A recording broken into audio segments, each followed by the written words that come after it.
You know, it never even occurred to me to get into the retail business. It never, you know, like so many people, they don't understand, they think it's magic, you know, that it just sort of, you just show up and it just happens. I just got to the point where I was far enough along in my life where I was kind of like, I may not have that many more opportunities to do something like this. I think it probably goes all the way back to me having a certain style of my own. I've always liked to kind of take from all sorts of different places and kind of put it together, a bit of an amalgamation. What is important to people, what they like about 16 tons, is they understand that there's something different going on here.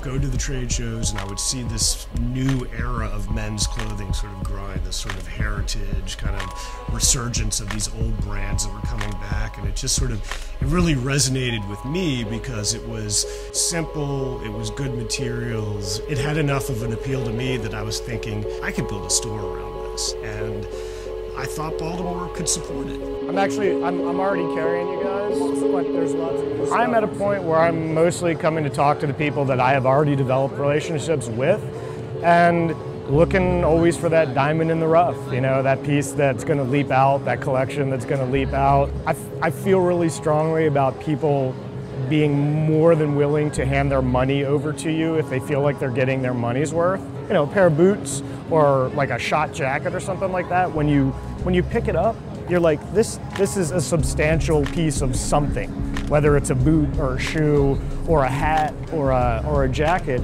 They come into my store, they pick something up off the rack, and they're like, this is, you know, I can see why this is $300, or I can see why these are $180. So it's a $260 sweater at the end of the day.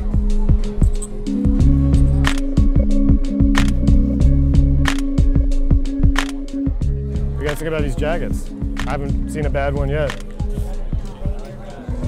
I'm making the store as lean and mean as possible, and you guys are going to be one of my probably like 4 or 5 like new products. I can't afford to fuck around with these companies that aren't performing for me. I'm glad I'm one of the good ones.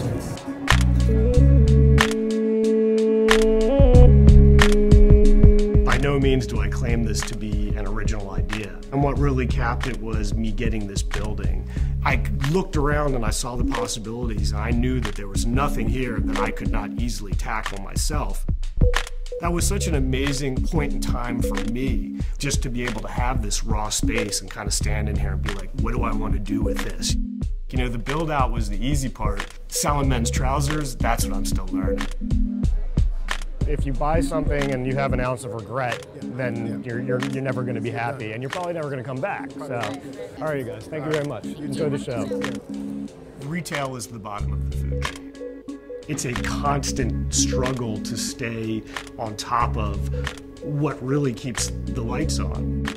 Running a small business is very demanding. Going to the trade shows and balancing the books and making the sales and keeping everything freshly merchandised and all that. And for one person, it is totally overwhelming. It's been a huge learning experience. I really do love a lot of aspects of it. I am offering something that you're not getting anywhere else in Baltimore right now. It feels like someone gives a shit about what's going on in here and the way it looks. And even though there might be some dust bunnies on the floor now and then, you know, there's still a lot of love in the building.